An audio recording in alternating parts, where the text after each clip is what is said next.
Hey guys, Allison here. I wanted to give you a quick walkthrough of the 240RB from Springdale. Here you can see this amazing pass-through storage, and we actually have an amazing outdoor space altogether, huge awning, and you actually get a little outdoor mini fridge as well. We're going to move on inside now. First look in the unit here, you have a sleeper sofa, and then over here you have an amazing dinette with this Do More dinette table. That guy folds down super easy. It's easy to take out the door too, so if you wanted to have a little cooking space outside, you don't have to bring an extra table along. Here we have this awesome kitchen. They really did a great job of storage space throughout this entire unit.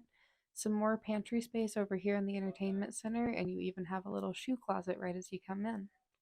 Here's the star of the show, the reason for the RB in the name, the rear bathroom. Plenty of space back here. And then up in the front of the coach, here we have the bedroom. You do have outlets on either side of the bed, and you do have laundry chutes in this unit as well into that giant pass-through storage underneath.